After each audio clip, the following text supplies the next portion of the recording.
በስም አብ ወወልድ ወመንፈስ ቅዱስ አሐዱ አምላክ አሜን። እንኳን ለኃያሉና ለገናናው መልአክ ለሊቀ መላእክት ለቅዱስ ሚካኤል ዓመታዊ የክብረ በዓሉ መታሰቢያ ቀን በሰላምና በጤና አደረሳችሁ አደረሰን።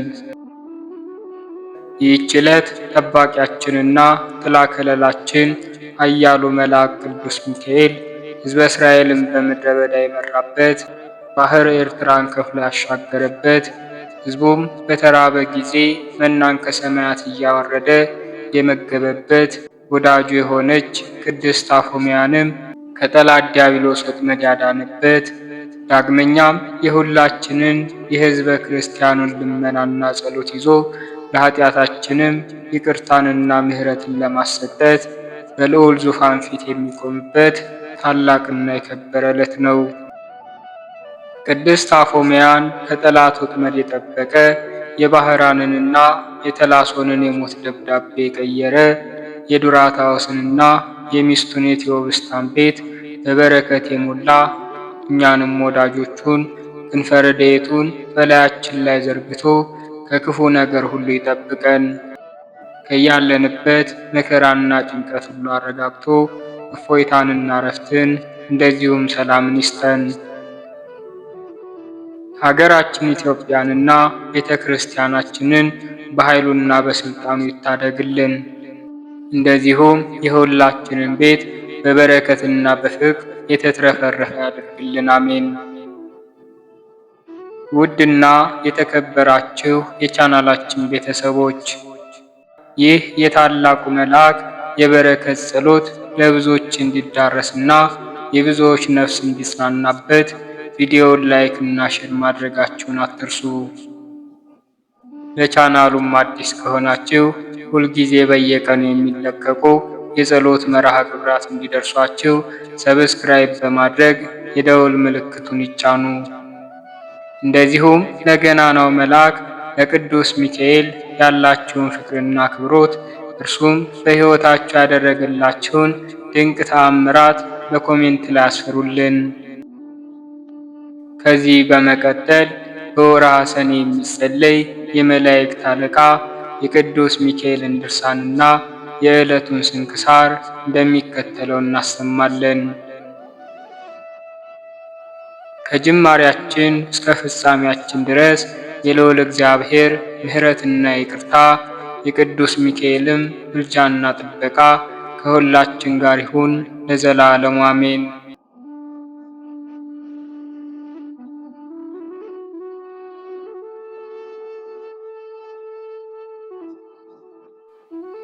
ድርሳነ ሚካኤል ዘወርኃ ሰኔ። አንድ አምላክ በሚሆን በአብ በወልድ በመንፈስ ቅዱስ ስም አሜን። በሰኔ በ12 ቀን የሚነበብ የመላእክት አለቃ የቅዱስ ሚካኤል ድርሳን ይህ ነው። ይሄውም የከበረና ታላቅ በዓል ነው። አማላጅነቱ ከእኛ ጋር ጸንቶ ይኑር አሜን።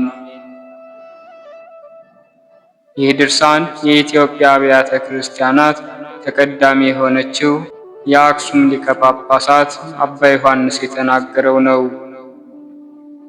የመላእክት አለቃ ቅዱስ ሚካኤልን እጅግ ይወደው ነበር። ይህ አባት ከተአምራቱ ጥቂቱን ሲናገር እንደዚህ ብሏል። በአንዲት ሀገር ሃይማኖት የቀና ታላቅ መኮንን ስሙ አስተራኒቆስ የሚባል የኪልቅያ ሰው ነበር። ሚስቱም አፎምያ ትባል ነበር። ሁለቱም እግዚአብሔርን የሚፈሩ ነበሩ። የመላእክት አለቃ ቅዱስ ሚካኤልንም እጅግ ይወዱት ነበር። በየወሩም ወር በገባ በ12 ቀን የበዓሉን መታሰቢያ ያደርጉ ነበር። ከገንዘባቸውም በቅዱስ ሚካኤል ስም ለድሆች ለጦም አዳሪዎች ይሰጡ ይመጸውቱም ነበር። በአንዲት ቀን ባሏ አስተራኒቆስ ታመመ። ሚስቱ አፎምያም እያዘነች እያለቀሰች እንደዚህ አለችው፣ ጌታዬ አንድ ነገር ልንገርህ እስኪ ስማኝ። ሴት ባሏ የሞተ እንደሆነ ብቸኛና ባይተዋር ጦም አዳሪ እንደምትሆን እንጀራዋንም በብዙ እንባና ሰቀቀን እንደምትመገብ አንተ ታውቃለህ። አሁንም አንተ ብትሞትና ብትለየኝ ከሐዘኔ የሚያረጋጋኝ ልጅ አባትና እናት የለኝም። አሁንም አንተ ሳለ የመላእክት አለቃ የቅዱስ ሚካኤልን ስዕል እንድታሰራልኝ እሻለሁ። በመዓልትም በሌሊትም ከሰይጣን ጠላትነት ይጠብቀኝ ዘንድ እኔ በቤቴ ውስጥ አኑሬ እማጸንበታለሁ። አስተራኒቆስም ወደ ሰዓሊ ላከ። የመላእክት አለቃ የቅዱስ ሚካኤልን ስዕልም በልዩ ልዩ ጌጣጌጥና በወርቅ ቀለም አሳምሮ እንዲሰራለት አዘዘው። ሰዓሊውም እንዳዘዘው አደረገለት። አስተራኒቆስም ለሚስቱ ለአፎሚያ ያንን ስዕል ሰጣት። ባሏም ከሞተ በኋላ አፎሚያ በመላእክት አለቃ በቅዱስ ሚካኤል ስዕል ፊት እግዚአብሔርን ታገለግል ጀመር። እንደዚህ እያለች የመላእክት አለቃ ሚካኤል ሆይ እዘንልኝ፣ ጠብቀኝ፣ ከእግዚአብሔር ዘንድም ምሕረትን ለምንልኝ፣ እርሱም ይቅር ይለኝ ዘንድ ጸልይልኝ።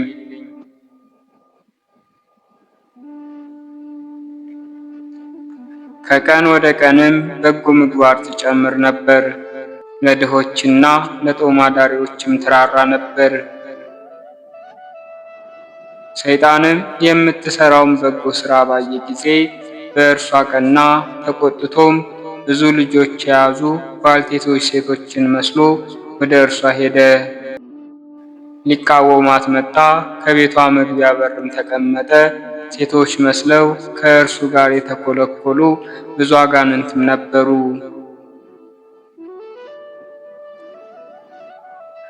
በሩን የምትጠብቀው ገረዷንም አፎሚያን ጥሪልኝ አላት።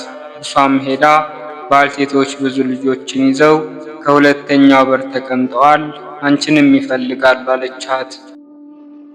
አፎሚያም እየተጠራጠረች ወጣች። እርሷም ባየቻቸው ጊዜ እንደዚህ አለቻቸው፣ ቸር አላችሁን? ኑ ወደ ቤቴ ግቡና ጸልዩልኝ፣ በረከታችሁን እንዳገኝ የመላእክት አለቃ የቅዱስ ሚካኤልንም ስዕል ተሳለሙ። ጌታዬ አስተራኒቆስ ከመሞቱ አስቀድሞ ለእርሱ አደራ ሰጥቶኛልና። ጌታዬ ከሞተ በኋላ ግን ወደ ቤቴ የገባ ወንድ የለም፣ ልጆችም ቢሆን አይገቡም። ወንዶች እንደሆናችሁ ወደ ቤቴ እንዳትገቡ በእግዚአብሔር ስም አምያችኋለሁ። ዲያብሎስም ባልቴቶች ሴቶችን መስሎ እንደዚህ አላት፣ እኛ ወደ ቤት አንገባም፣ በባልንጀራችን ቤትም አንጸልይም። ወደ አንቺ ከመምጣታችን አስቀድሞ በቦታችን ጸሎት አድርገናል፣ ለአንቺም ለምነንልሻል። አንቺም ጾምሽ፣ ጸሎትሽ፣ ልመናሽ ብዙ ነው፣ ምን ይረባሻል? ያልኩሽን የማትሰሪ ከሆነ ጾምሽ፣ ጸሎትሽ በመብዛቱ ምክንያት እድሜሽ ሳይደርስ በሐዘን ትሞቻለሽና። ለድሆችና ለጦም አዳሪዎች ምን ያህል ምጽዋት ትሰጫለሽ? ከመሞትሽ አስቀድሞ ድሃ ትሆኛለሽ፣ የሚቀብርሽም አታገኝም። አንቺ ጌታዬ ከሞተ ወደ ቤቴ የገባ ሰው የለም ታያለሽ። ባል የሌላት ሴት ሁላ በቤቷ በረከት አይኖርም መጽሐፍ እንደተናገረ። ዳግመኛም እንደዚህ አላት፣ ስሚ ልንገርሽ፣ እግዚአብሔር በመጀመሪያ ወንድና ሴትን ንጹሐን አድርጎ የፈጠረ አይደለምን? እኔም ስለምወድሽ ይህንን ልነግርሽ መጣው። አንቺስ ሀብትሽን የሚወርስ የሚቀብርሽ ልጅ አልባ ሆንሽ። እንደዚህ እንዴት ትሞቻለሽ? እህቴ ሆይ ነፍስሽ ከወጣች ተዝካርሽን የሚያወጣልሽ ስምሽን የሚያስጠራልሽ የለም።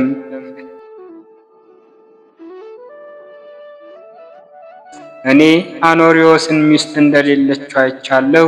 ጠላቶቹ መንግስቱን ለመቀማት ፈልገው በተነሱበት ጊዜ በዚያ ወራት ሚስቱ ሞታለች። አሁንም እርሱ ቢያገባሽ ሚስቱን ብትሆኝ ይሻላል፣ በመንግሥቱ አብረሽው ትነግሻለሽ። የአስተራኒቆስ ሚስት አፎሚያ እኔ እንደማስበው እሱ ያግባሽ፣ ይህንን እንድነግርሽ እኔን ወደ አንቺ ልኮኛል፣ ብዙ ወርቅና ብር እሰጥሻለሁ ብሏል። አፎሚያ መልሳ እንደዚህ አለች፣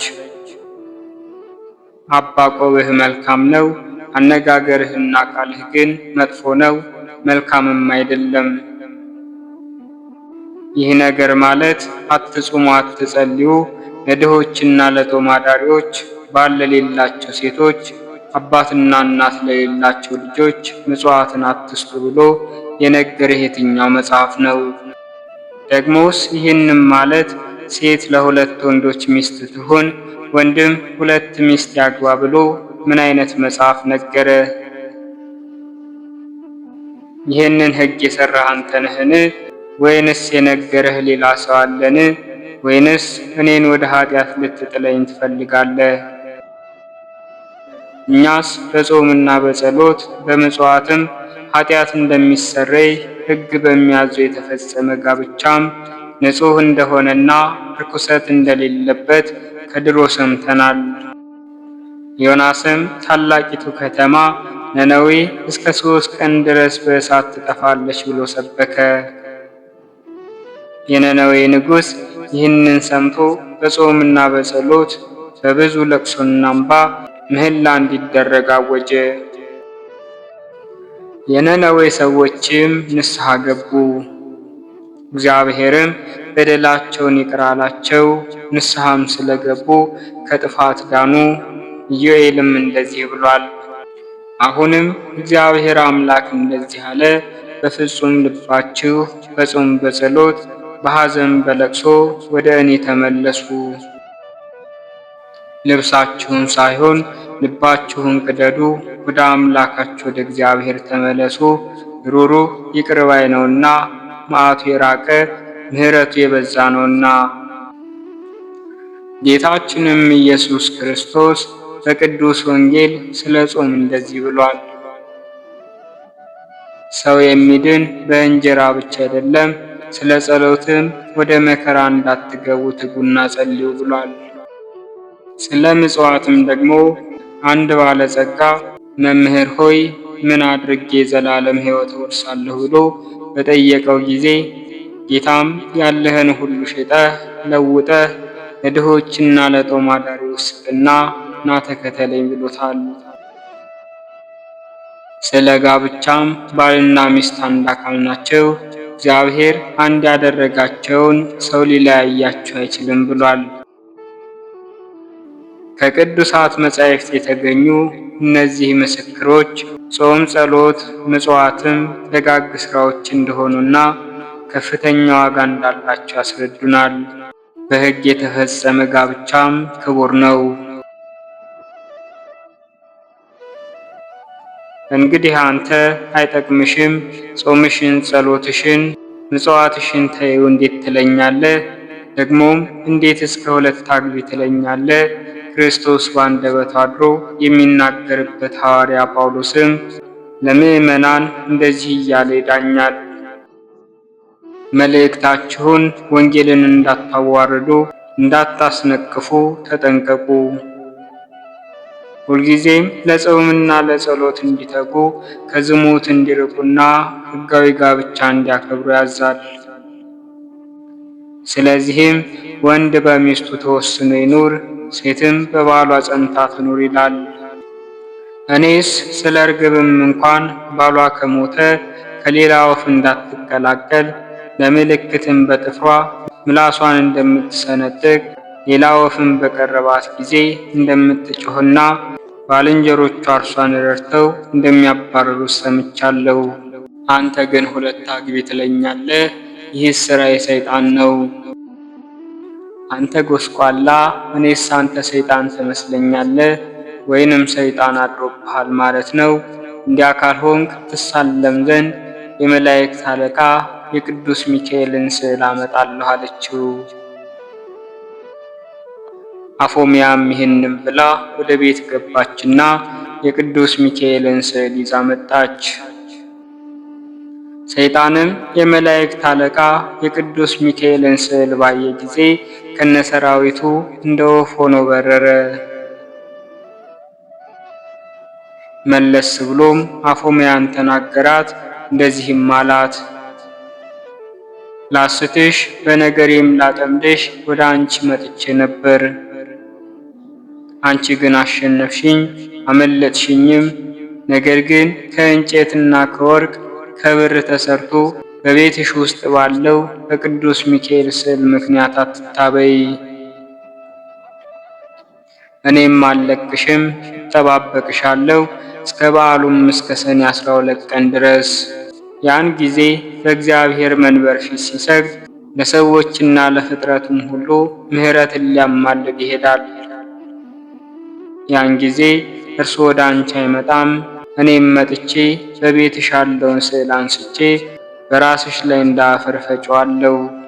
እስኪ ሚካኤል የሚያደርገኝን አያለሁ አላት። አፎምያም ዳግመኛ ብትመለስ በመላእክት አለቃ በቅዱስ ሚካኤል ጸሎት አፍረህ ትመለሳለህ አለችው። አፎምያ ወደ ቀኝም ወደ ግራም በክርስቶስ በመስቀሉ ምልክት አማተበች። ያን ጊዜም ሰይጣን አፈረና ወደ ኋላው ተመለሰ። አፎምያም ለድሆችና ለጦም አዳሪዎች በመራራትና በመመጽወት በጾም በጸሎት በጎ ሥራን እየጨመረች ሄደች። ከዚህ በኋላ በሦስተኛው ወር በሰኔ በ12 ቀን የቅዱስ ሚካኤል በዓል ዕለት ሲደርስ ዲያብሎስ እንደገና በአስኬማ መላእክትን ተመስሎ በሌሊት መጣ።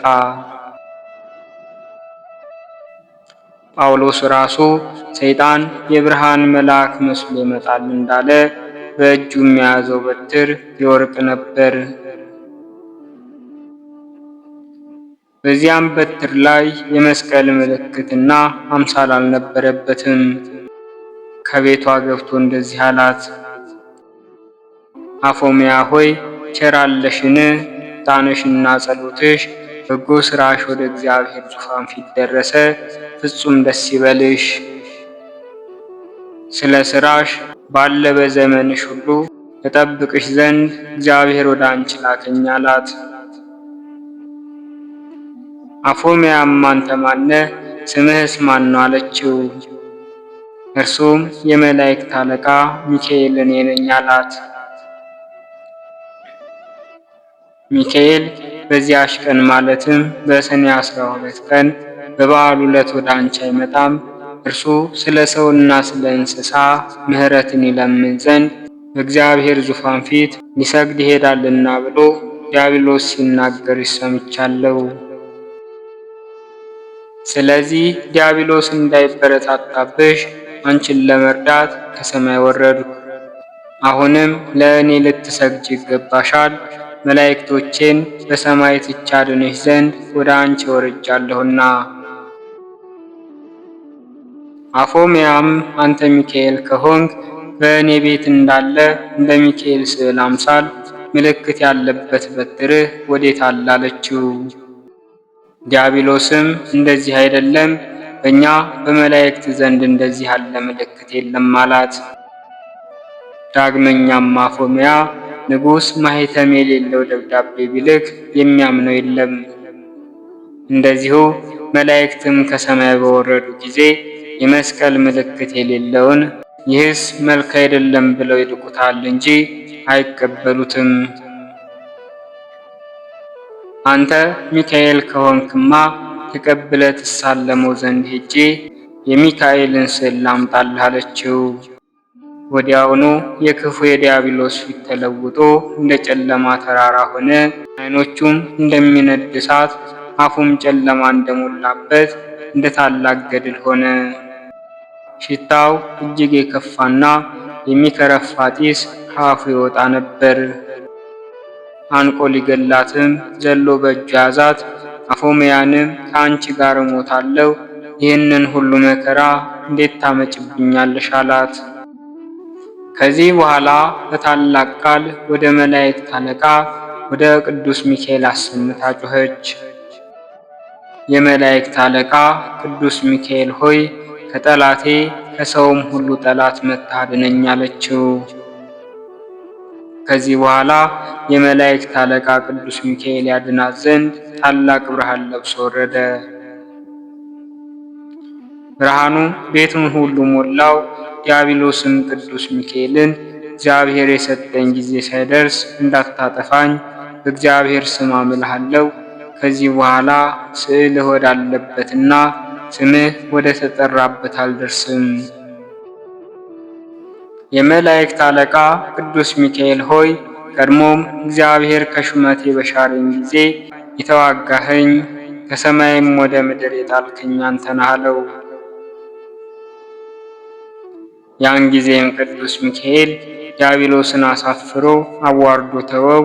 ቅዱስ ሚካኤልም አፎምያን የእግዚአብሔር አገልጋይ ሆይ አንቺ የተመሰገንሽ ነሽ፣ ጾምሽ፣ ጸሎትሽ፣ ምጽዋትሽና በጎ ስራሽ መልካም መታሰቢያ ሆኖ ወደ ሰማይ አረገ። ከእግዚአብሔር ፊትም ደረሰ። አሁንም ወደ ቤተ ክርስቲያን ሂጂና ጸልይ፣ ዛሬ ነፍስሽ ከስጋሽ ትለያለችና መላእክትም ወደ አንቺ መጥተው ነፍስሽን ወደ መንግሥተ ሰማያት ያሳርጓታል። ነፍስሽም ከባልሽ ከአስተራኒቆስ ነፍስ ጋር ከዚያ ለዘላለሙ በረፍት ትኖራለች። ከዚህ በኋላ የመላእክት አለቃ ቅዱስ ሚካኤል አፎምያ እያየችው ወደ ሰማይ ወጣ። አፎምያም ወዲያውኑ ንጹሕ ልብስ ለብሳ ወደ ቤተ ክርስቲያን ገባች። የክርስቶስን ሥጋውን ደሙን ተቀበለች። ጳጳሱንም ከእግሩ ስር ወድቃ ና ከቤቴ ገብተህ ስለ እኔ ጸልይልኝ፣ ከካህናትና ከዲያቆናት እዚህ በቤተ ክርስቲያን ካሉትም ሁሉ ጋር ቤቴን ባርክልኝ ብላ ለመነችው። ልጆቿንም ሂዱ ገንዘቤን ሁሉ አምጡ፣ ድሆችንም ጦማዳሪዎችንም በአደባባይ ያገኛችሁትን ሁሉ ጥሩ አለቻቸው። ጳጳሳቱም ከካህናትና ከቀሳውስት ከዲያቆናትና ከእርሱም ጋር ካሉት ሁሉ ጋር መጥቶ ወደ ቤቷ ገባ። በቤቷ ያለውን ሁሉንም ለድሆች ለጦም አዳሪዎች በጳጳሱ እጅ ተሰጠ። እርሷም በሰላም ወደ ቤታችሁ ግቡ ብላ አሰናበተቻቸው። ጳጳሱንም ካህናቱንም ዲያቆናቱንም ወደ ቤቷ አገባቻቸው። ጳጳሱን በወርቅ ወንበር ካህናቱን በብር ወንበር በግራ በቀኝ አስቀመጠቻቸው። ለጳጳሱ በወንበሩ ሥራ ያማረ ልብስ አነጠፈች።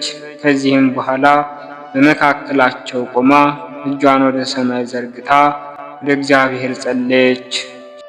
ጳጳሱንም ልብሷን ከምድር ላይ ዘርግታ በላዩ ላይ ተኝታ አባቴ የንስሐ ጸሎት ስጠኝ አለችው። ጳጳሱንም የተረፈው ገንዘቤ ሁሉ ለአንተ ይሁን፣ ድሆችና ጦም አዳሪዎችን እንድትረዳበት ስሜንም የባሌን የአስተራኒቆስንም ስም እንድታስብበት አለችው። ያን ጊዜም የሚካኤልን ስዕል ስጡኝ አለች። አመጡላትም። ተሳልማ ከፊቷ ላይ ያደረገችው። ከዚህ በኋላ ይህ ስዕል ከፊቷ ላይ እንዳሞራ በሮ ከመላእክት አለቃ ከቅዱስ ሚካኤል ቤተ ክርስቲያን ውስጥ ገባ። ያለ ገመድ ከቤተ መቅደሱ መካከል ተንጠለጠለ። ከዚህ በኋላ ለምለም ቅጠል አወጣ፣ በጎ ፍሬም አፈራ። ደረቂቱ የአሮን በትር እንደለመለመች እንዲሁም እንዳበበች እንዳፈራችም እንደዚሁም አስደናቂ የሆነ የእግዚአብሔር ሥራ በዚህ ስዕል ላይ ተገለጠ። በዚያች ሀገርም ታላቅ ደስታ ተደረገ። የታመሙ ርኩሳን አጋንንት የሚያደሩባቸው ሁሉ ይህንን ቅጠል እየቆረጡ ወስደው ይታጠቡ ነበር። ለሀገሩ ሁሉ ድህነት ይሆናቸው ነበር። በዚህ ሀገርም በመላእክት አለቃ በቅዱስ ሚካኤል ስም ታላቅና ድንቅ ተአምራት ተደረገ። የተወደዳችሁ ወንድሞቼ ሆይ የእግዚአብሔርን ጸጋና ቸርነቱን እናስተውል። በተቀደሱ ስዕሎቹም ፊት መጸለይን፣ ለእግዚአብሔር ስግደትንና ምስጋና ማቅረብንም ቸል አንበል። በእነርሱ ላይ የሚገለጠውን እግዚአብሔርንም ሥራ እንጠራጠር። በማስተስሪያው ላይ ረበው ከነበሩት ከመመስገኛው ኪሩቤል መካከል እግዚአብሔር ለሙሴና ለአሮን ይገለጥ ነበርና ትእዛዙንም ሁሉ ይነግራቸው ነበር። ከእጃቸው ከቃላቸውም ምስጋናን መሥዋዕትንና ጸሎትን ይቀበል ነበር።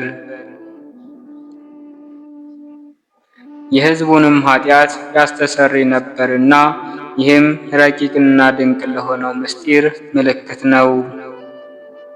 ስለዚህም በተቀደሱ ስዕሎች ፊት ጸሎትን ለሚቀበል ሕይወትን ለሚያድል ለክብር ባለቤት ምስጋናና ምልጃን ጸሎትን ያቀርቡ ዘንድ ለምዕመናን ሥርዓት ሆነ። በሰማይ ካለው በምድርም ካለው ከምድር በታች በውሃ ውስጥ ካለው ፍጥረት ሁሉ ለአንተ አምላክን አታዘጋጅ፣ አትስገድላቸው፣ አታምልካቸውም ሲል እግዚአብሔር አዟል። ስለዚህ በተቀደሱ ስዕሎች ፊት እግዚአብሔር ጸሎትንና ምስጋናን ማቅረብ አይገባም እያሉ በኦሪት ቃል የሚያመካኙ ሰዎች አሉ። እኛም የኦሪትን ቃል ጠንቅቀው እንዲያስተውሉ እንመክራቸዋለን። ቃሉ አትስገድላቸው፣ አታምልካቸው ይላልና እነዚህም ጣዖታት የተናቁ የተዋረዱ ናቸውና እነርሱ በልዩ ልዩ መልክና ምሳሌ የሚሰሩ ጣዖታት ናቸው። ለእነርሱ ልንሰግድላቸው አይገባም፣ ሰው ሰራሽ ናቸውና የእግዚአብሔርም ኃይል በእነርሱ የለምና። ቅዱሳት ስዕላት ግን እንደዚህ አይደሉም፣ የምስጢር ምልክቶች ናቸው እንጂ የሰው ሕሊና እግዚአብሔር ተስፋ ላይ ያርፍ ዘንድ ረዳት የሚሆኑ ረቂቅ ምስጢር ምልክቶች ናቸው። የሰው ሕሊና እግዚአብሔር ተስፋ ላይ ያርፍ ዘንድ ረዳት የሚሆኑ ረቂቅ ምስጢርም ማለት የእግዚአብሔር ልጅ ሰው እንደመሆኑ፣ ከድንግል እንደመወለዱ፣ በበረት እንደመተኛቱ፣ በዮርዳኖስ እንደመጠመቁ፣ በመስቀል ላይ እንደመሰቀሉ፣ እንደ ትንሣኤው፣ እንደ ዕርገቱ፣ ዳግመኛ በጌትነት እንደመምጣቱ ያለውን የሚያስብበት ድንቅ የሆነ እግዚአብሔር የሥራው መጻሕፍትም ናቸው እንጂ። እነዚህ ምስጢራት የሚመስሉም በስዕል ይገለጣሉ፣ የእግዚአብሔርንም ነገር ያስተምራሉ። ምልክታቸውም ሁሉም በሁሉ የሚሠራ የክብር ባለቤት የጌታ ስም ነው። አምላክ በሚገለጥባቸው ስዕላት ፊት በምንሰግድበት ጊዜ ለቀለሙ ወይንም ለወረቀቱ ወይንም ደግሞ ለቅቡና ለንድፉ የምንሰግድ አይደለም። እንደ ቸርነቱ ብዛት እንደ ከሃሊነቱ ጽናት በስዕላት ላይ ለሚገለጥና በእውነት ለሚጠሩት እንደወደደ መልስ ለሚሰጥ አምላክ ነው እንጂ። በእነዚህ ስዕላት ፊትም የሚሰግድ እንዲሁም የሚጸልይ የሚማልድም የሚለምንም የሚያመሰግንም የሚዘምርም የክብር ንጉሥ እግዚአብሔርን ያከብረዋል፣ ከፍ ከፍም ያደርገዋል። ሐዋርያ በሰማያት ያለ በምድርም ያለ በቀላያትም ያለ ከምድር በታችም ያለ ጉልበት ሁሉ ለኢየሱስ ክርስቶስ ስም ሊሰግድ ይገባል፣ አንደበትም ሁሉ እግዚአብሔር አብ አምላክ እንደሆነ ኢየሱስ ክርስቶስም አምላክ እንደሆነ ሊመሰክር ይገባል ብሏልና። ከእግዚአብሔር ሥራ አንዲቱን አይቶ ቀድሞ ካስታወስናቸውም ቢሆን በእናቱ በድንግል ቃል ኪዳን ምክንያት በቅዱሳን መላእክት በነቢያትና በሐዋርያት በጻድቃንና በሰማዕታት እርዳታ ምክንያት ከሚያደርጉት ሌሎች ነገሮችም ቢሆን የስሙ ምልክትን ተጽፎባቸው አይቶ የሚሰግድ የሚገባውንም የሚያቀርብ ሰው እርሱ ከምዕመናን አንድነት ውስጥ የተቆጠረ ነው። በእውነተኛ ሃይማኖትም የታመነ ምስክር ነው። ነገር ግን በቅዱሳን ስዕላት ይህንን ሁሉ አይቶ ይልቁንም በአማልክት አምላክ ስም ተጽፎበት አይቶ የሚንቅ የሚያቃልል ሰው እርሱ ቤተ ክርስቲያን ከምታስተምረው ትምህርት የወጣ ነው። ስለዚህም ወንድሞቼ ሆይ በምትሰሩት ሁሉ ጠንቃቆች ሁኑ። በተረት ወሬም መጠራጠር ወደ ልባችሁ አይግባ። ይቺ ቅድስት አፎምያ ከመላእክት አለቃ ከቅዱስ ሚካኤል ስዕል ዘንድ ለመነች።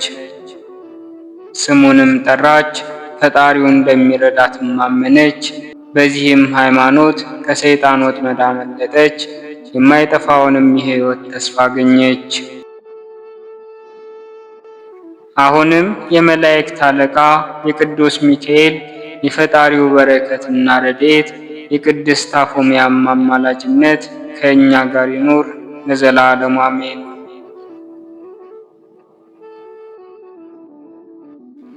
ጣፋጭ ምስጋናው የማይሰለችበት ከጽንፍ እስከ ጽንፍ ፈጥኖ የሚደርስ የአርያም የሰማይ ወፍ የመላእክት አለቃ ቅዱስ ሚካኤል ያደረገው ተአምር ይህ ነው።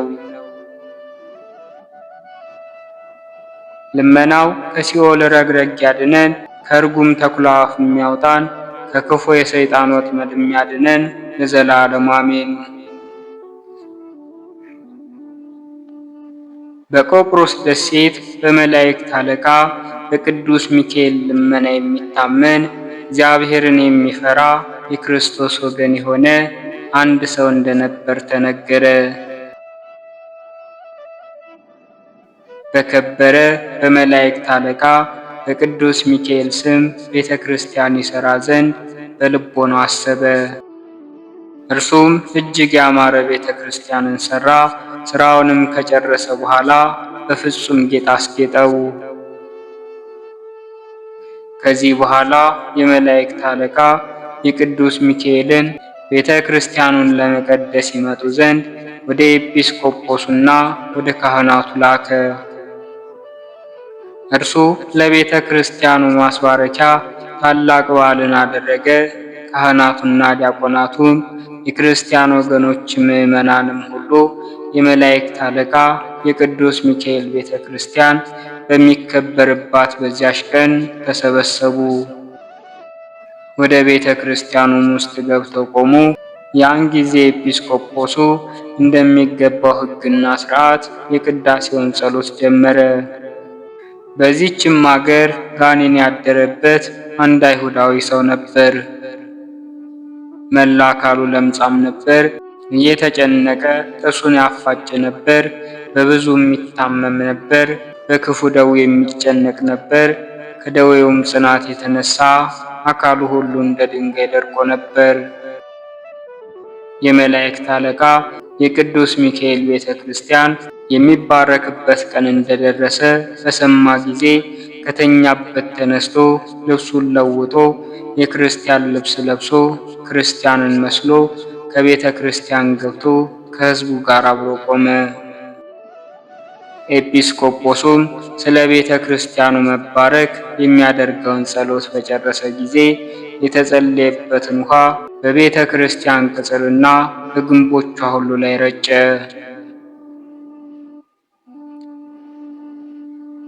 ያም አይሁዳዊ በሽተኛ ከሚባረክበት ውሃ ተቀብሎ በራሱ ላይ አፈሰሰ። በጽኑ ሃይማኖትና በቁርጥ ልቦናም አካሉን ሁሉ ታጠበ። በመላእክት አለቃ በቅዱስ ሚካኤል ስዕል ፊት ከሚበራው ከቀንዲሉ ዘይት ቅባትን ተቀባ። የመላእክት አለቃ ጌታዬ ቅዱስ ሚካኤል ሆይ ከዚህ ከጭንቅ ደዌ ድህነትን ስጠኝ፣ ከክፉም ለምጽ ፈጥነህ አድነኝ። ከክፉና ከሚያስጨንቅ የለምጽ ደዌ ብታድነኝ እኔ ለቤተ ክርስቲያን ግብዝነት የሌለው የጠራ 20 ወቄት ወርቅ እሰጣለሁ። በጌታችን በኢየሱስ ክርስቶስ ስም ተጠምቄ ክርስቲያን እሆናለሁ። የእግዚአብሔርንም ልጅ ሰው መሆኑን አምናለሁ። ስለ አዳምና ስለ ሔዋን ስለ ልጆቹም ሰው ሆኖ ከዳዊት ወገን እንደተወለደ እንዲህ በቀናች ሃይማኖት አምናለሁ። ባለ በዘመኔም ሁሉ ቤተ ክርስቲያንን አገለግላለሁ አለ። ይህንን ካለ በኋላ በዚህች ሌሊት በመላእክት አለቃ በቅዱስ ሚካኤል ቤተ ክርስቲያን ውስጥ ሳለ እንቅልፍ መጣበትና ተኛ። ከእንቅልፉም በነቃ ጊዜ አካሉን ሁሉ ድኖ አገኘው። በሰውነቱም ምንም ለምጽ የነበረበት አልተገኘም። እርሱም ፍጹም ደስታ ደስ አለው፣ እግዚአብሔርንም አመሰገነው። የመላእክት አለቃ ቅዱስ ሚካኤልንም አከበረው። ከደዌው ስለተፈወሰና ጤንነትን ስላገኘ ያ ቀድሞ ያስጨንቀው የነበረው ጋኔንም ከእርሱ ወጣ፣ ከለምጹም ዳነ። በሰውነቱ ላይም ምንም ምን አልቀረም። ያም አይሁዳዊ ከዚህ ጭንቅ ደዌ በዳነ ጊዜ ለመላእክት አለቃ ለቅዱስ ሚካኤል ቤተ ክርስቲያን የተሳለውን ስዕለት ንጹሕና ጽሩይ የሆነ 20 ወቄት ወርቅ ሰጠ። ያን ጊዜ ፈጥኖ ተነስቶ ወደ ኤጲስቆጶሱ ሄደ። የመላእክት አለቃ ቅዱስ ሚካኤል ያደረገለትን ድንቅ ተአምር ሁሉ ነገረው። ካደረበት ጋኔንና ከለምጹ እንደዳነ ነገረው። ከምድር ላይም ወድቆ እንግዲህስ ክርስቲያን እንድሆን አጥምቀኝ፣ ከክርስቲያን ማህበርም ጨምረኝ ብሎ ኤጲስቆጶሱን ለመነው። ኤጲስቆጶሱም ያንኑ ጊዜ እሺ ብሎ ከቤተሰቡና ከዘመዶቹ ሁሉ ጋር አጠመቀው። ያም ሰው በቀናች ሃይማኖት በቅዱስ ሚካኤል ቤተ ክርስቲያን እያገለገለ በፍጹም ጥንቃቄ ኖረ። የመላእክት አለቃ ቅዱስ ሚካኤል ያደረገለትንም ተአምራት እየተናገረ ቀድሞ ከነበረበት ጨለማና ድንቁርና እንዳበራለትም በጨለማ በሞት ጥላ የሚኖሩ ሰዎች ደገኛውን ብርሃን አዩ፣ በጨለማም ለሚኖሩ ሰዎች ደገኛው ብርሃን ወጣላቸው ብሎ ነቢዩ እንደተናገረ፣ እንደዚሁም የኃጢአት ደዌ እያመመው የጨለማ ጋኔን እያሰቃየው መከራን እያጸናበት በጨለማ ለነበረ ለዚህ ለአይሁዳዊ ሰው በመላእክት አለቃ በቅዱስ ሚካኤል አማላጅነት የሚያድን የክርስቶስ ብርሃን በራለት። ከቀድሞውም ደዌ ያዳነው፣ ከክህደትም ወደ ቀናች ሃይማኖት መለሰው። አይነ ልቦናውንም ከዕውርነት አበራለት። ቅድስት ሥላሴንም ወደ ማመን መራው። የይቅርታና የቸርነት መልእክተኛ በሆነው በመላእክት አለቃ በቅዱስ ሚካኤል አማላጅነት እኛም ክርስቲያኖችን በልመናውና በአማላጅነቱ ይጠብቀን፣ በከንቱም እንዳንጠፋ ከሰይጣን ወጥመድ ያድነን፣ ከሰራዊቱ ሁሉ ጋር በየቀኑ ይታደገን። የረድኤቱም ሰይፍ ከኛ ይራቅ። ሰውን የሚያስቱ የሳጥናኤል ወገኖች ሁሉ ከኛ እንዲርቁ፣ ምልአቱ የማይጎድል ሐሰትን የሚወልዱ ክፋትን ቅሚያን የተመሉ የክፋት ባህር የቀላይ ጥልቅ ናቸው። እነዚህ እንዳያጠምዱን በክንፈ ረድኤቱ ይሰውረን። በቸርነቱም መጋረጃ ይሰውረን ዘንድ እኛን ለመጎብኘት ይምጣ። ከቀድሞ ጀምሮ ቂም የሌለበት ምሕረትን የሚለምን ነውና የጥምቀት ልጆች ሁላችንን በአማላጅነቱ ይጠብቀን፣ በልመናውም ያድነን ለዘላለሙ አሜን።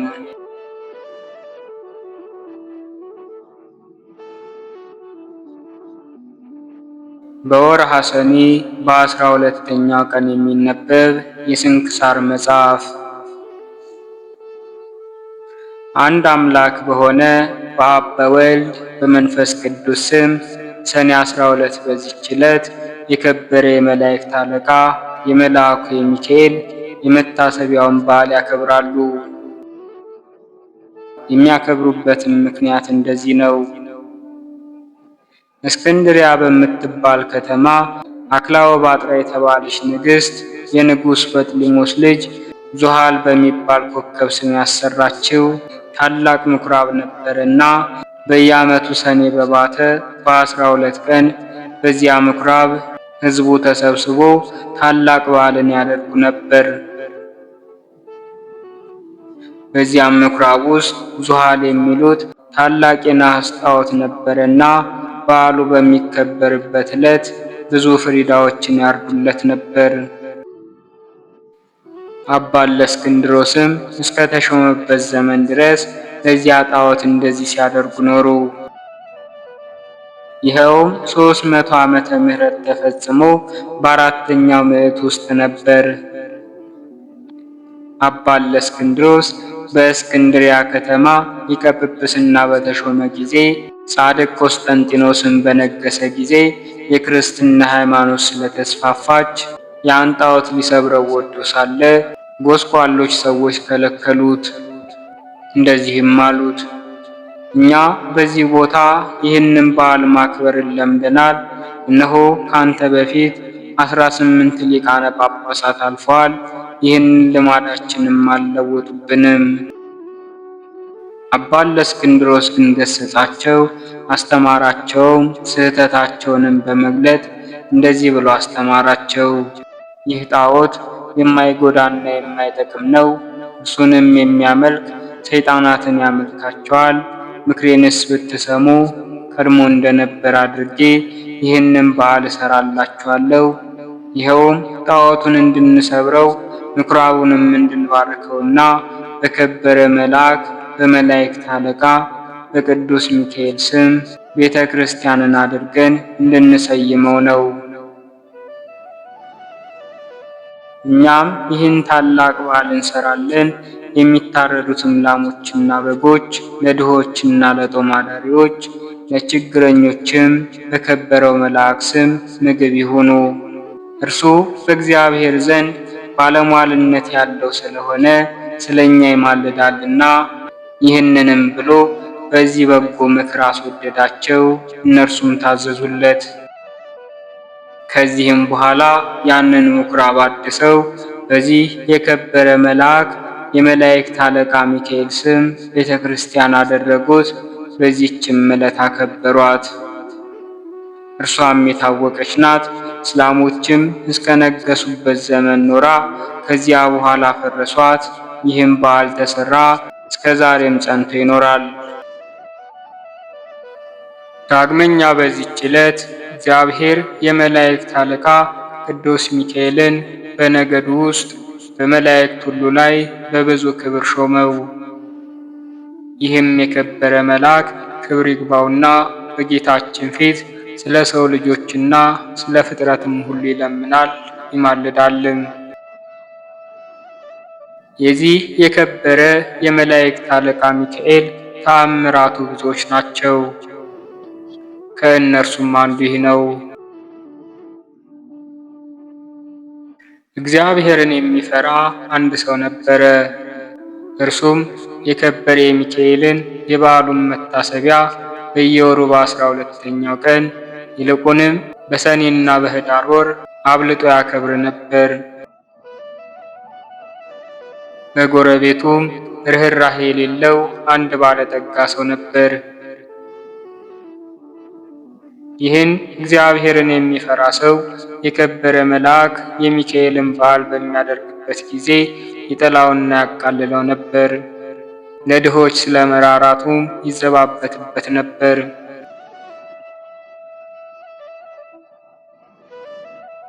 የሕይወቱ ዘመን ተፈጽሞ የሚሞትበትና ከዚህ ከኃላፊው ዓለም ድካምም የሚያርፍበት ጊዜ ሲቀርብ የክቡር መልአክ ሚካኤልን የበዓሉን መታሰቢያ ታደርግ ዘንድ ምጽዋትንም ትሰጥ ዘንድ ሚስቱን አዘዛት።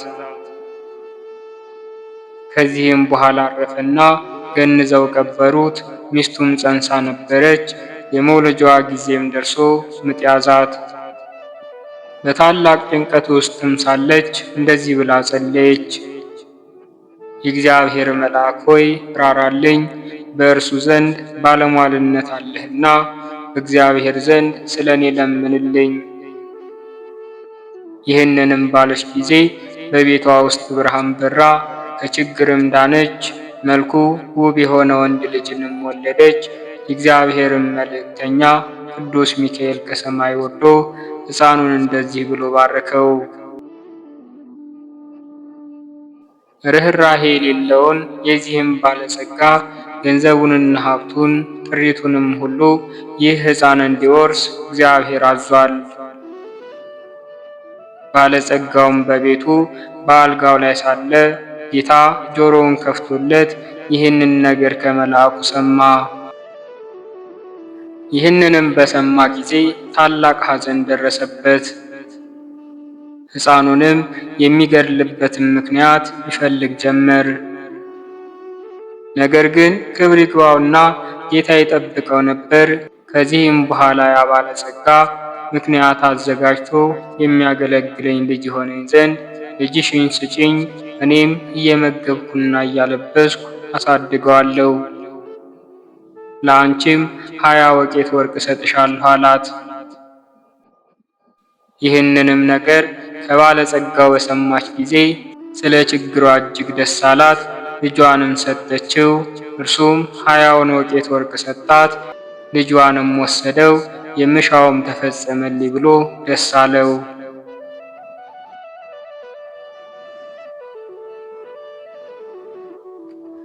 ከዚህም በኋላ በልጁ ቁመት ልክ ሳጥን አሰርቶ ሕፃኑን በሳጥኑ ውስጥ አስገብቶ ዘጋበት።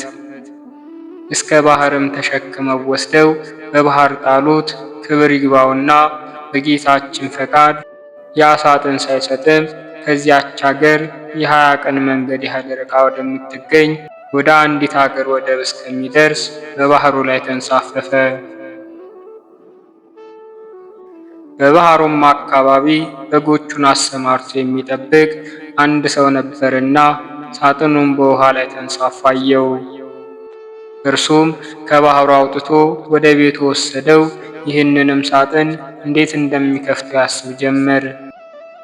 ይህንንም ሲያስብ ወደ ባህሩ ይሄድ ዘንድ ጌታችን በልቦናው ሐሳብ አሳደረበት። ወዲያውኑም ተነስቶ ወደ ባህሩ ሄደና አንድ ዓሣ የሚያጠምድ ሰው አገኘ።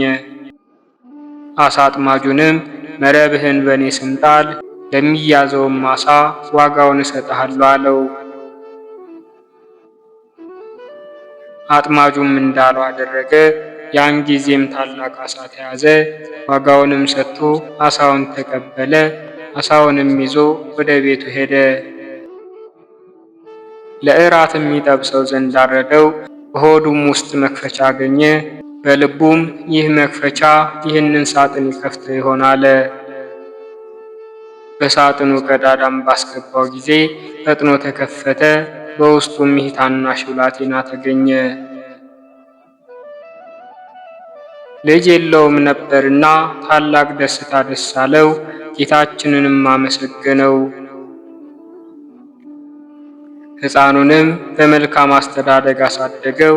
ሕፃኑም አድጎ ጎልማሳ ሆነ። ከብዙ ዘመናትም በኋላ ያ ባለጸጋ ተነስቶ ወደዚያ አገር ሄደ። በመሸም ጊዜ ወደ በግ ጠባቂው ደጅ ደረሰ። በግ ጠባቂውን እስከ ነገ የምናድርበት ማደሪያ በአንተ ዘንድ እናገኛለንን? ኪራዩንም እንሰጥሃለን አለው። በግ አርቢውም እንዳልክ ይሁንና ከእኔ ቤት እደር አለው። ባለጸጋውም በዚያ አደረ። ራት በሚያቀርብም ጊዜ ሕፃኑን ባህራም ብሎ ጠራው። ባለጸጋውም ሰምቶ ልጅህ ነውን ብሎ ጠየቀው። በግ ጠባቂውም አዎን፣ ታናሽ ሕፃን ሆኖ ሳለ ከባህር አግኝቼዋለሁና እግዚአብሔር የሰጠኝ ልጄ ነው አለው። ባለጸጋውም በምን ዘመን አገኘኸው አለው። እርሱም ከ20 ዓመት በፊት ብሎ መለሰለት። ያን ጊዜም እርሱ ወደ ባህር የጣለው መሆኑን አውቆ እጅግ አዘነ። በማግስቱም ጎዳናውን ሊጓዝ በተነሳ ጊዜ ሰይጣናዊ ምክንያት አመካኝቶ በግ ጠባቂውን እንደዚህ አለው፣ እገሊት ወደምትባል አገር በቤት የረሳሁት ጉዳይ ስላለ እንድልከው ልጅህን ትሰጠኝ ዘንድ እሻለሁ። እኔም የድካም ዋጋውን 20 ወቄት ወርቅ እሰጥሃለሁ አለው። የብላቴናውም አባት ስለ ገንዘቡ ደስ ብሎት ልጁ ባህራንን ሰጠው። እንደዚህም ብሎ አዘዘው፣ ልጄ ባህራን፣ ይህ የከበረ ሰው ስለ ጉዳዩ ወደ ቤቱ ይልክህ ዘንድ ና። ወደ ቤትህም በሰላም ትመለሳለህ። ባህራንም አባቴ ሆይ እሺ፣ በጎ ያዘዝከኝን ሁሉ አደርጋለሁ አለ። ያን ጊዜም ባለጸጋው ወደ መጋቢው እንደዚህ ብሎ ደብዳቤን ጻፈ። ይህችን ደብዳቤ በምታነብባት ጊዜ ደብዳቤዋን ይዞ የመጣውን ገድለህ በጉድጓድ ውስጥ ጣለው፣ ማንም አይወቅ። በመካከላቸውም የሚተዋወቁባትን ምልክት ጽፎ አሸጋት። ደብዳቤውንም ለባህራን ሰጠው፣ ለመንገዱም የሚሆነውን ስንቅ ሰጠው። ባህራንም ተነስቶ ጉዞውን ጀመረ።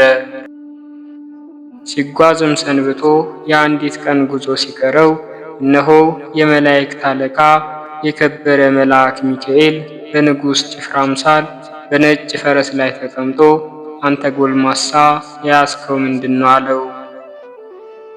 ወደ አንዲት አገር ወደ ቤቱ ለማድረስ ከአንድ ባለጸጋ የተጻፈች መልእክት ናት አለው። ያችን ደብዳቤ ያሳየኝ አለው። እርሱም ስለፈራ ሰጠው።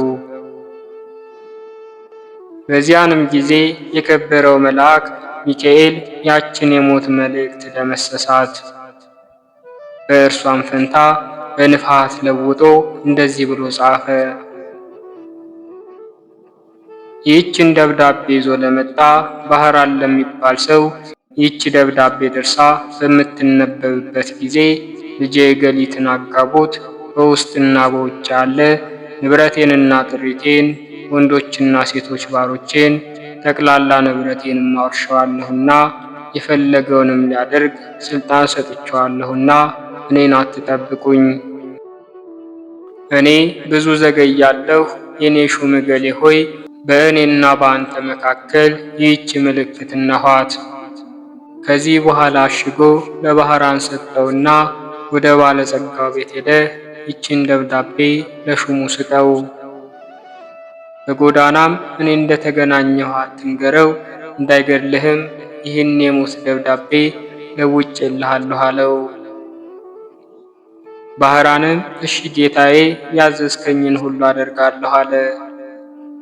ባህራንም ወደ ባለጸጋው ቤት በደረሰ ጊዜ ያችን ደብዳቤ ለሹሙ ሰጠው። ባነበባትም ጊዜ በመካከላቸው ያለውን ምልክት አገኘ። በማስተዋልም እርግጠኛ እንደሆነ አወቀ። ከዚህም በኋላ ለባህራን ሰርግ አዘጋጅቶ እንደሚገባ በቤተ ክርስቲያን ሥርዓት በተክሊል የባለጸጋውን ልጅ አጋቡት። 40 ቀን ያህልም ደስታና ሐሴት እያደረጉ ኖሩ። ከዚህ በኋላ ባለጸጋው ከሄደበት መመለሻው ጊዜ ሆኖ በደስታ የሆነውን የመሰንቆና የእንዚራ ድምፅ ሰምቶ ይህ የምሰማው ምንድን ነው ብሎ ጠየቀ።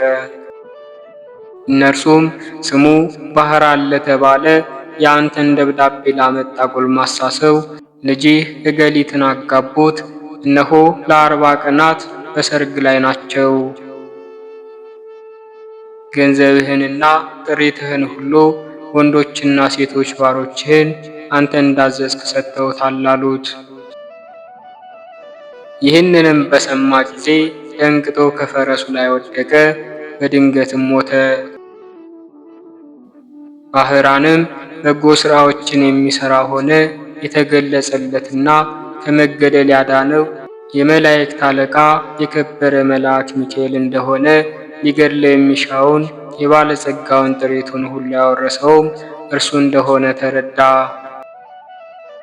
የዚህንም የከበረ መልአክ የመላእክት አለቃ ሚካኤልን መታሰቢያውን በየወሩ ያደርግ ጀመር። ቤተ ክርስቲያንንም ሰራለት። የቅዱስ ሚካኤልንም ስዕሉን አስሎ በቤተ ክርስቲያኑ ውስጥ አደረገው። ከእርሱም ብዙዎች ድንቆች ተአምራቶች ተገለጡ። ባህራንም ቅስና ተሹሞ እስከ ዕለተ ሞቱ ድረስ በዚያች ቤተ ክርስቲያን ውስጥ የሚያገለግል ሆኖ ኖረ። በዚህ በከበረ የመላእክት አለቃ ሚካኤል አማላጅነት ከእናቱና ከአባቱ ከልጆቹም ጋር የዘላለም ሕይወትን ወረሰ።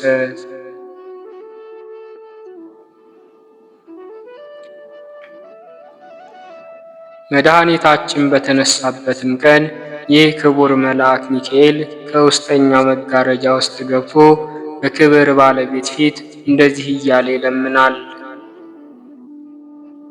እውነት ስለሆነ ቃል ኪዳን በምድር መታሰቢያዬን የሚያደርጉትን ትምርልኝ ዘንድ ፈጣሪ ሆይ እኔ አገልጋይህና መልእክተኛ ከቸርነትህ እለምናለሁ፣ አንተ መሐሪና ይቅር ባይ ነህና። የክብር ባለቤት ጌታችንም እንደዚህ ብሎ ይመልስለታል። የመንፈሳውያን ሰማያውያን መላእክት አለቃቸው ሚካኤል ሆይ መታሰቢያህን የሚያደርገውን ሁሉ መሸከም እንደምትችል ከሲኦል 3 ጊዜ በክንፎች ተሸክመህ እንድታወጣ እነሆ እኔ አዝዣለሁ። ይህንንም ቃል በሰማ ጊዜ እጅግ ደስ ብሎት የበዓሉን መታሰቢያ ከሚያደርጉት በክንፎቹ ተሸክሞ የእሳቱን ባህር አሳለፋቸው። እነርሱንም ከብቻው ጌታ በቀር የሚቆጥራቸው የለም።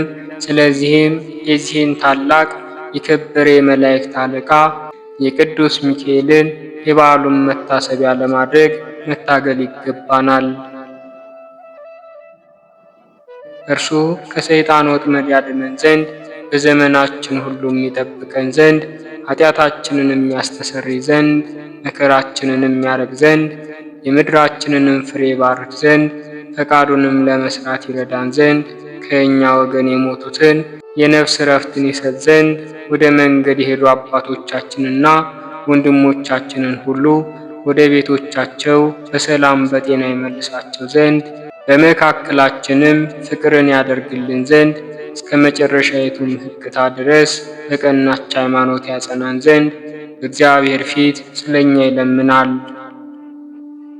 የክርስቶስ ወገኖች የሆኑ መኳንንቶቻችንንም ጠብቆ በወንበሮቻቸው ላይ ያጸናቸው ዘንድ የሳቱትንም ወደ ቀናች ሃይማኖታቸው ይመልሳቸው ዘንድ እግዚአብሔር ምስጋና ይሁን።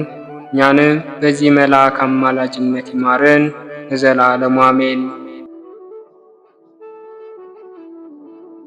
ዳግመኛም በዚች ቀን እግዚአብሔርን የሚፈራ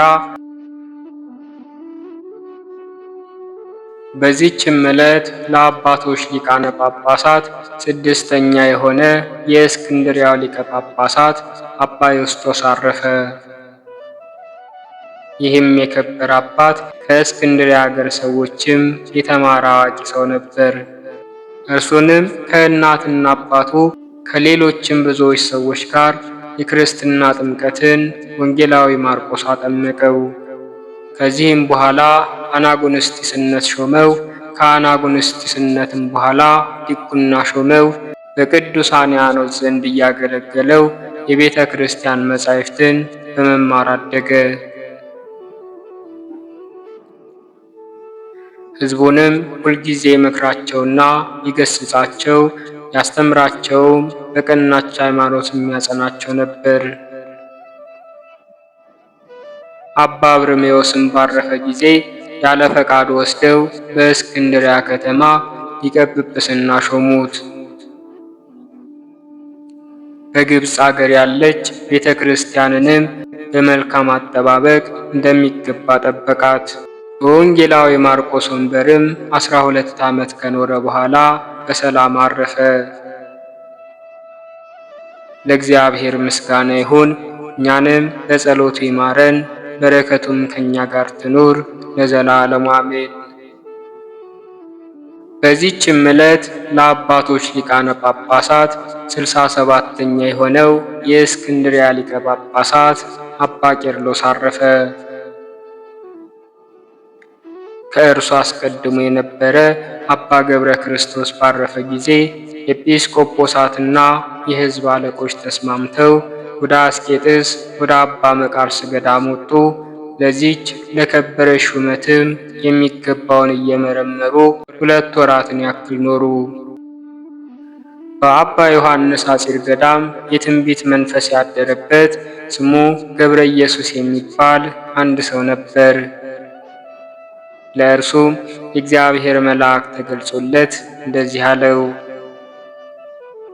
ለኤጲስቆጶሳቱ ለዚች ለከበረች ሹመት የሚገባ ስሙ ጋርጌ የሚባል በመካከላቸው አለና አትዘኑ በላቸው አለው። ያን ጊዜም ቅዱስ ገብረ ኢየሱስ ይህንን ነገር ነገራቸው። ከዚህም በኋላ ይህንን አባት ይዘው ያለ ፈቃዱ በወንጌላዊ ማርቆስ ወንበር ላይ ሊቀ ጵጵስና ሾሙት። እርሱም እጅግ አዋቂ ነበርና በሹመቱም ዘመን ቤተ ክርስቲያን ደስ ተሰኘች። ኤጲስቆጶሳትን ቀሳውስትንና ዲያቆናትን ሾመ። ብዙዎች አብያተ ክርስቲያናትንም አደሰ። ከዚህም በኋላ ለኢትዮጵያ ሀገር አንድ ጳጳስ ሾመ። በእውቀቱና በደግነቱ እጅግ ደስ ተሰኙበት። ብዙዎችን ከክፉ ሥራ ወደ በጎ ሥራ መልሷቸዋልና እግዚአብሔርንም የሚፈሩ ሆነዋልና በበጎ ሥራም ጸንተዋልና። ለንጉሡ እንደዚሁም ለመኳንንቶቹ ብዙ ሚስቶች ነበሯቸውና እርሱ ስላስተማራቸውና ስለገሰጻቸው ሚስቶቻቸውን አሰናብተው እንደ ሕጉ በአንዲት ሴት ጸኑ። የከበረ አባ ቄርሎስም 11 ዓመት ከ3 ወር ተኩል ሲፈጸምለት ሥጋውንና ደሙን ተቀብሎ በሰላም አረፈ። ሥጋውንም ወደ አስቄጥስ ገዳም ወደ አባ መቃርስ ደብር ተሸክመው ወስደው ከከበሩ ሊቃነ ጳጳሳት አጽም ጋር በአንድነት አኖሩት። ለእግዚአብሔር ምስጋና ይሁን። እኛንም በዚህ አባት ጸሎት ይማረን፣ በረከቱም ከእኛ ጋር ትኖር ለዘላለሙ አሜን።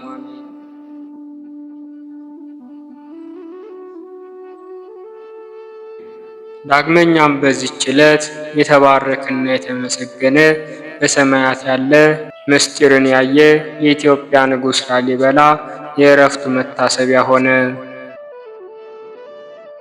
ይህንንም ቅዱስ ወላጆቹ በወለዱት ጊዜ እግዚአብሔርን በመፍራትና በበጎ ሥራ ሁሉ አሳደጉት። አድጎ ለአካለ መጠን በደረሰ ጊዜ ታላቅ ወንድሙ ንጉሡ ቀናበት። መልእክተኞችንም ልኮ ወደ እርሱ አስመጣው። ምክንያትም ሽቶ ከ3 ሰዓት እስከ 7 ሰዓት እንዲገርፉ ታዘዘ። ከዚህም በኋላ በፊቱ እንዲያቆሙ ታዘዘ። ባቆሙትም ጊዜ የደረሰበት ጉዳት እንደሌለ አይተው ንጉሡና መኳንንቶቹ ሁሉ አደነቁ። የእግዚአብሔር መልአክ ከግርፋት ሰውሮታልና።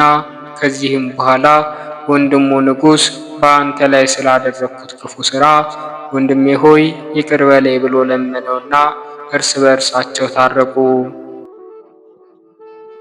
ከዚህ በኋላ እግዚአብሔር መንግሥትን አወረሰው።